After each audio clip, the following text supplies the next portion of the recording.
बिस्मिल्लाहिर्रहमानिर्रहीम।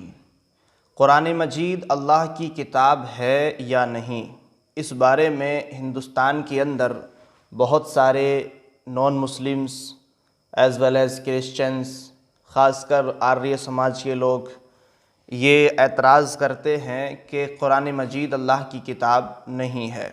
अगर है तो तुम इसको साबित करके दिखाओ। हालांकि हमें साबित करने की कोई ज़रूरत नहीं, कुरान मजीद तो अल्लाह की किताब है।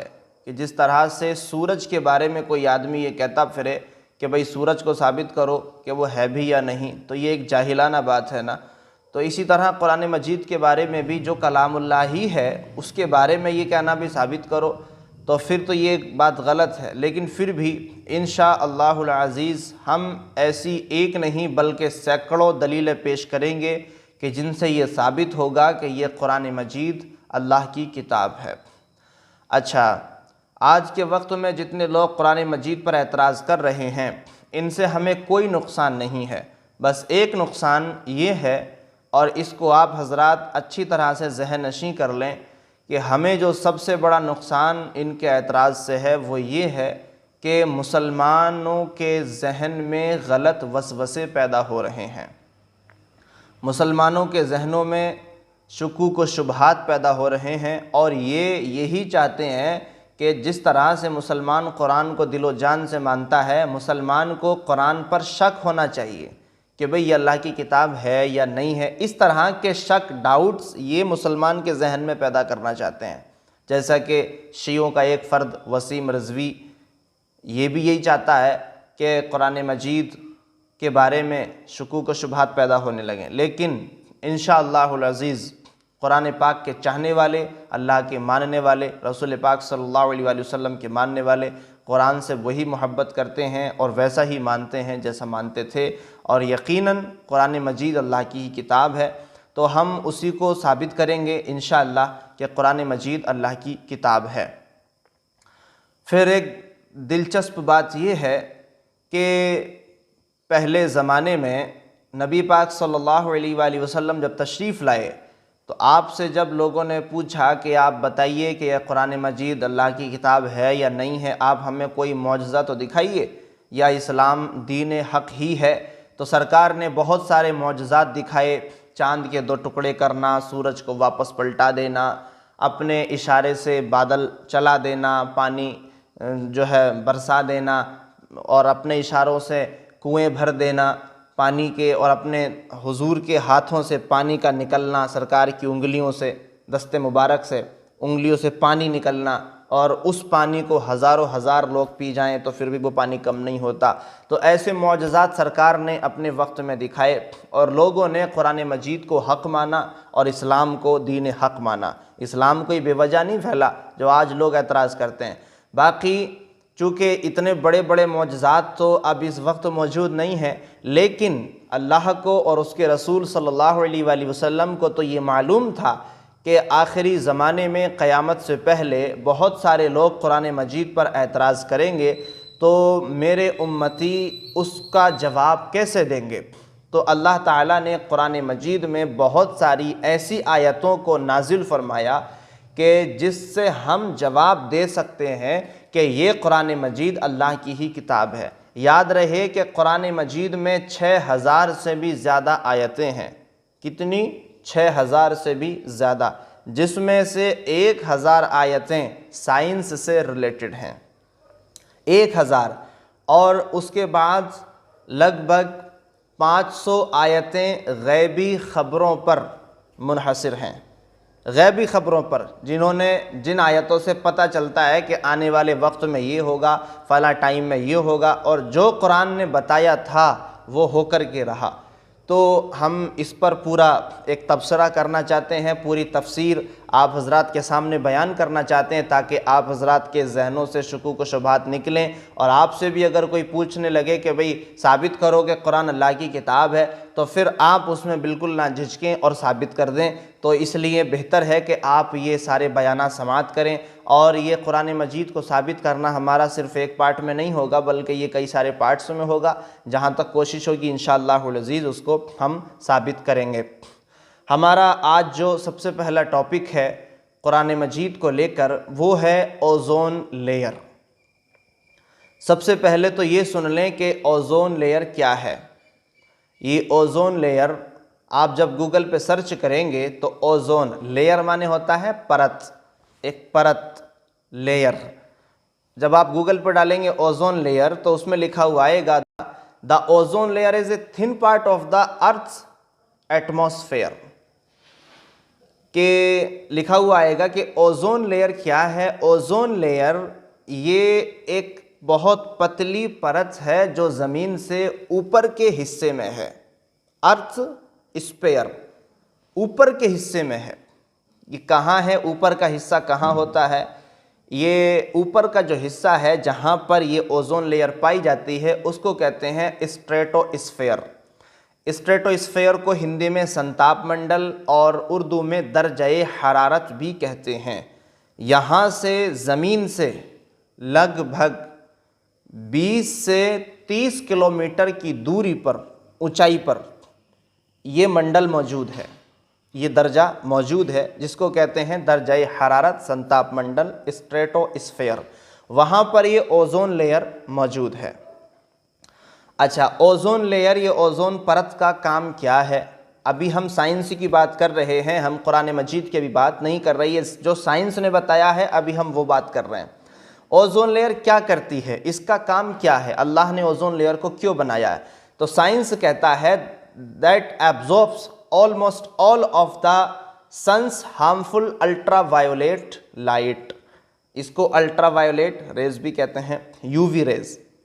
तो साइंस कहता है कि सूरज से जो किरणें निकलती हैं, जब वो किरणें आती हैं तो उनमें अल्ट्रावायोलेट रेज होती हैं, अल्ट्रावायोलेट नाम की किरणें होती हैं। अगर वो ज़मीन पर आने लगें तो उन रेज से, उन किरणों से, अल्ट्रावायलेट यूवी रेज से ज़मीन पर रहने वाले लोगों में कैंसर की बीमारी पैदा हो सकती है, कैंसर जैसी और भी क्रिटिकल डिजीज़ क्रिएट हो सकती हैं, और भी गंभीर बीमारियां पैदा हो सकती हैं, जिससे जो है तो ये दुनिया हलाक हो सकती है। ये साइंस कहता है। तो ओज़ोन लेयर क्या करती है? जब अल्ट्रावायलेट रेज सूरज से निकलती है वो नीचे उनको नहीं आने देती, यानी उनको अपने अंदर जज्ब कर लेती है। कितना जज्ब करती है? ऑलमोस्ट ऑल, यानी 97% से लेकर 99% तक ओज़ोन लेयर अपने अंदर जो है यूवी रेज को एब्जॉर्ब कर लेती है, जज्ब कर लेती है और उसको नीचे नहीं आने देती। अगर ओज़ोन लेयर ना हो तो वो रेज नीचे आएंगी और लोगों में बीमारी फैलेगी, दुनिया हलाक हो जाएगी, तो लोग गैर महफूज हो जाएंगे। लिहाजा ओज़ोन लेयर की वजह से दुनिया वाले क्या हैं? महफूज। क्या हैं? महफूज। जाहिर सी बात है, अगर वो ना हो तो हम महफूज नहीं होंगे। तो उस ओज़ोन लेयर की वजह से हमारी हिफाजत हो रही है। यूँ समझें कि वो ओज़ोन लेयर हमारी हिफाजत कर रही है। ये भी याद रहे कि कहाँ है ये? एटमॉस्फेयर में, स्ट्रेटोस्फेयर, जो कि दर्जे हरारत संताप मंडल है। उससे पहले ये भी बात सुन लें कि इस ओज़ोन लेयर को सबसे पहले किसने पता लगाया, सबसे पहले किसने डिस्कवर किया कि ओज़ोन लेयर है? तो फ्रांस के 2 साइंटिस्ट ने इसकी सबसे पहले खोज की। उन्होंने डिस्कवर किया कि ओज़ोन लेयर है और वो ये काम करती है। अच्छा, कब पता लगाया उन्होंने, किस सन में पता लगाया, ये बात आपको ज़रूरी मालूम होनी चाहिए। 1913 में, 1913 में साइंस ने पता लगाया कि ज़मीन के ऊपर भी एक परत है जिसकी वजह से हम महफूज रहते हैं। तो 1913 का मतलब हो गया लगभग 100 साल पहले। तो हम ये बताना चाह रहे हैं कि साइंस ने जो इसकी खोज की और इसको डिस्कवर किया, अभी 100 साल पहले डिस्कवर किया, कुरान मजीद ने इसको 1400 साल पहले ही बयान फरमा दिया है। हमारा बताने का मकसद ये है।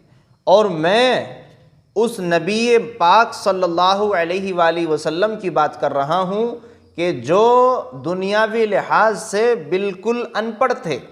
दुनियावी लिहाज से सरकार का कोई भी उस्ताद नहीं है, सरकार ने कभी भी साइंस को नहीं पढ़ा दुनिया में, आपका उस्ताद तो अल्लाह है, लेकिन दुनियावी लिहाज से इस बात का तो नॉन मुस्लिम्स भी एतराफ़ करते हैं, उनकी बुक्स में लिखा हुआ है कि ये बात तो बिल्कुल सच है और पूरी दुनिया का इस पर इत्तेफाक है कि पैगंबर मोहम्मद सल्लल्लाहु अलैहि वसल्लम का दुनिया में कोई भी उस्ताद नहीं था।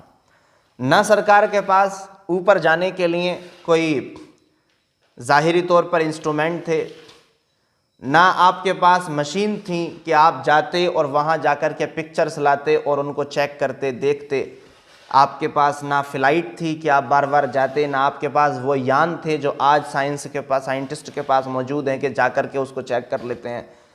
लेकिन हुजूर ने कुरान मजीद के अंदर बता दिया, अल्लाह ने हुजूर के ज़रिए इसको डिस्क्राइब कर दिया कि ओज़ोन लेयर।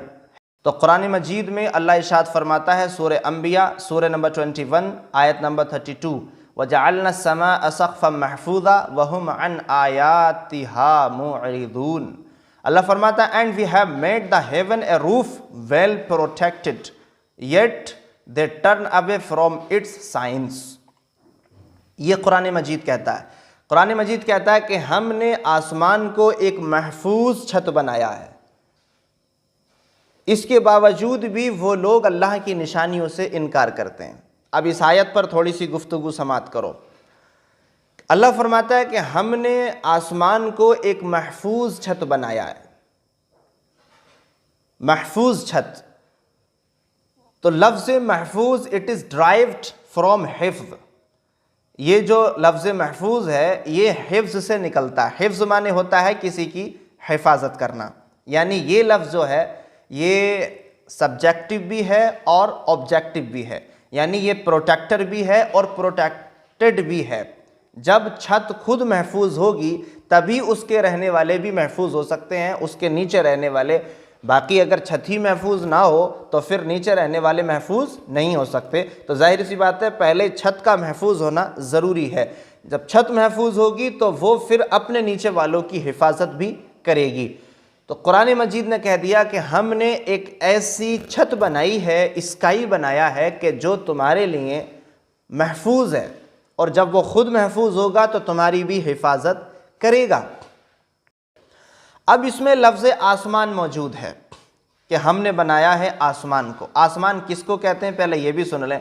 आसमान कहते हैं the region of atmosphere and outer space seen from the अर्थ।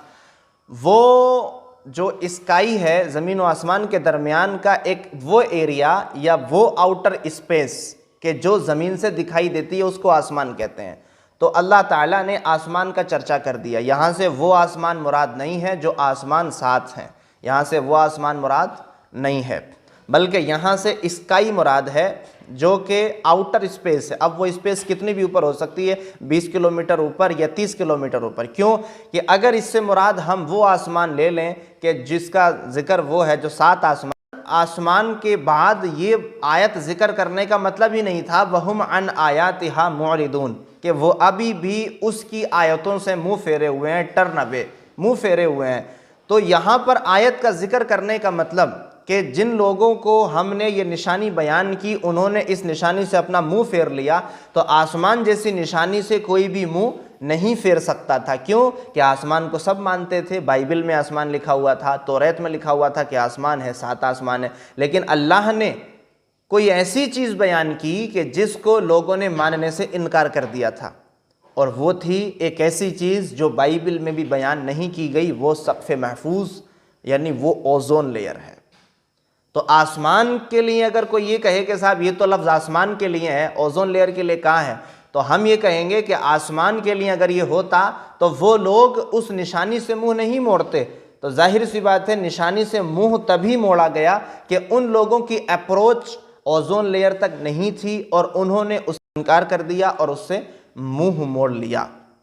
लिहाजा कुरान मजीद के अंदर ओज़ोन लेयर का चर्चा है, और ये कुरान मजीद जिस बात को साइंस आज बता रहा है, कुरान मजीद उस बात को 1400 साल पहले ही बयान कर रहा है। लिहाजा इस एक बात से ये साबित हो जाता है कि कुरान मजीद अल्लाह की किताब है।